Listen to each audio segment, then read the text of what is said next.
നമസ്കാരം. ഇസ്ലാമിനെതിരെ വ്യാപകമായിട്ട് ചില വിമർശകർ എപ്പോഴും ഉന്നയിക്കുന്ന ഒരു ആരോപണമാണ് ഇസ്ലാമിൽ സ്ത്രീകൾക്ക് മുൻഗണനയില്ല, അവരുടെ സ്ഥാനം വളരെ പിന്നിലാണ് എന്ന്. എന്നാൽ ഇത് കണ്ടു കഴിയുമ്പോഴെങ്കിലും അവർ അവരുടെ അഭിപ്രായം മാറ്റാൻ സാധ്യതയുണ്ട്. ഒന്ന് കണ്ടുവെക്കുക.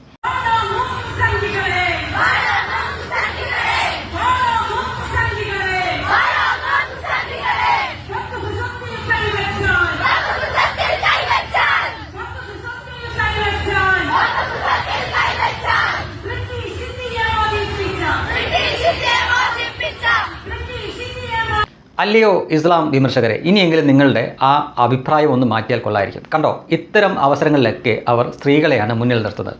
അത് സർക്കാരിനെതിരെയുള്ള സമരമായിരിക്കും. അത് ഏത് സർക്കാരിനെതിരെയാണെങ്കിലും ഇങ്ങനെ തന്നെയാണ്. കാരണം ജനാധിപത്യത്തിലൊന്നും വിശ്വസിക്കുന്ന കൂട്ടരല്ല അവർ. അവർക്ക് ശരിയത്തും മറ്റു കാര്യങ്ങളൊക്കെയാണ് ചില കൂട്ടർ, ഇസ്ലാമിലെ മൊത്തത്തിലല്ല.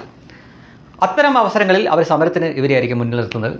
ഒരു പോലീസ് നടപടി ഉണ്ടാകുമ്പോൾ അല്ലെങ്കിൽ സമരക്കാർക്കെതിരെ സർക്കാരിൻ്റെതായിട്ടുള്ള നടപടികൾ വരുമ്പോഴും ഇവരെയാണ് മുന്നിൽ നിർത്തുന്നത്. ഇനി ഒരു ലാത്തി ചാർജ് വരികയാണെങ്കിലും അവർ ഒളിക്കുന്നത് ഇവരുടെ പിന്നിലായിരിക്കും.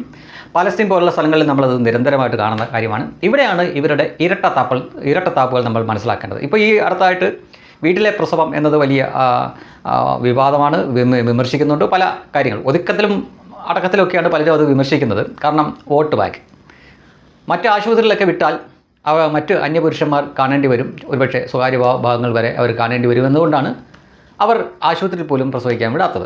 ഇനി മറ്റൊരു കൂട്ടറുണ്ട്, ഒരു സമ്മാനം വാങ്ങാൻ വേണ്ടിയിട്ട് വേദിയിൽ പോലും പെൺകുട്ടികളെ കയറ്റാത്ത മറ്റൊരു കൂട്ടർ. ഇനി ജോലിക്ക് വിട്ടാൽ അവിടെ അന്യപുരുഷന്മാരുണ്ട്, അവരോട് മിണ്ടേണ്ടി വരും, അവരോട് ഇടപെടേണ്ടി വരുമെന്ന പേടിയിൽ ജോലിക്ക് പോലും വിടാത്ത കൂട്ടർ. ഇനി അടുക്കളയിൽ തന്നെ പാചകം ചെയ്യാനും ആണുങ്ങൾക്ക് വെച്ചുണ്ടാക്കി കൊടുക്കാനും കുട്ടികളെ പ്രസവിക്കാനും വേണ്ടി മാത്രമായിട്ട് കരുതുന്ന മറ്റൊരു കൂട്ടർ. ചുരുക്കത്തിൽ ആ മതത്തിൽ തന്നെ പറയുന്ന അനുസരിച്ച് ഒരു പുരുഷൻ്റെ സാക്ഷ്യത്തിന് തുല്യമായിട്ട് വരണമെങ്കിൽ 2 സ്ത്രീകളെങ്കിലും സാക്ഷ്യം പറയണം. അതാണ് അവർ പൊതുവെ പറയുന്നൊരു കാര്യം. ഇതിൻ്റെയൊക്കെ ചൂട് പിടിച്ചുകൊണ്ടാണ് ആളുകൾ ഇവരെ വിമർശിക്കുന്നത്. എന്നാൽ ഇതെല്ലാം അവർ മറക്കുന്ന ഒരു അവസരം ഈ സമരങ്ങൾ നടത്തുമ്പോഴാണ്. അതിൽ ആണുങ്ങൾ പഠിപ്പിച്ചു കൊടുത്ത അതേ മുദ്രാവാക്യങ്ങൾ അർത്ഥമറിയാതെ പോലും ഇവർ ഇങ്ങനെ വിളിച്ചു പോയിക്കൊണ്ട് നടക്കും. വലിയ ആവേശത്തിലായിരിക്കും. അപ്പോൾ അവരുടെ മുഖമോ മറ്റ് ശരീരഭാഗങ്ങളോ ആര് കണ്ടാലും അവർക്ക് പ്രശ്നമില്ല.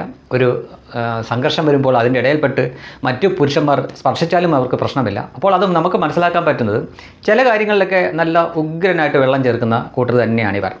മറ്റു കാര്യങ്ങൾക്കൊക്കെ സ്ത്രീകളെ പിന്നിലേക്ക് നിർത്തുന്ന അവർ അടി കിട്ടുന്ന വിഷയങ്ങളിൽ അല്ലെങ്കിൽ അതിൽ നിന്ന് പ്രതിരോധിക്കാൻ വേണ്ടി സ്ത്രീകളെ മുന്നിൽ നിർത്തുമ്പോൾ സ്വാഭാവികമായിട്ടും പോലീസാണെങ്കിലും മറ്റാരങ്ങൾ ആണെങ്കിലും അവരെ ഒന്ന് അടിക്കാനോ തല്ലാനോ ഒക്കെ ഒന്ന് മടിക്കുമല്ലോ. അതുകൊണ്ടാണ് അവർ ഇവരെ നിർത്തുന്നത്. ഇത് തന്നെയാണ് പലസ്തീനിലും ചെയ്യുന്നത്. അവിടെ ജൂതന്മാരായിട്ടുള്ള ഇസ്രായേലി പട്ടാളക്കാർ മുന്നിൽ അവർ അടിച്ചു കയറി വരുമ്പോൾ ഇവരെ കൊണ്ട് ഫ്രണ്ടിലോട്ട് നിർത്തിയേക്കും, കുട്ടികളെയും കൊണ്ട് നിർത്തും. എന്നിട്ട് അവരുടെ പിന്നിൽ പോയി ഭീരുവിനെ പോലെ ഒളിക്കും. അത് ലോകത്തെല്ലായിടത്തും ഈ ഒരു കൂട്ടരുടെ ഒരു പ്രത്യേക അവരുടെ മാത്രമായിട്ട് അവകാശപ്പെട്ട സംഗതിയാണ്. അതിന് പേറ്റൻ്റ് എടുത്തിട്ടുണ്ടെന്നാണ് തോന്നുന്നത്. ഇത് തന്നെയാണ് നമ്മളിവിടെ കാണുന്നത്. അപ്പോൾ ഇത് കണ്ടിട്ടെങ്കിലും ഈ ഒരു സംഗതിക്കെങ്കിലും ഇസ്ലാമിൽ മുസ്ലിങ്ങൾ അവരുടെ സ്ത്രീകൾക്ക് മുൻഗണന കൊടുക്കുന്നുണ്ട് എന്ന് നിങ്ങൾ വിമർശകർ സമ്മതിക്കണം. സമ്മതിച്ചേ പറ്റൂ.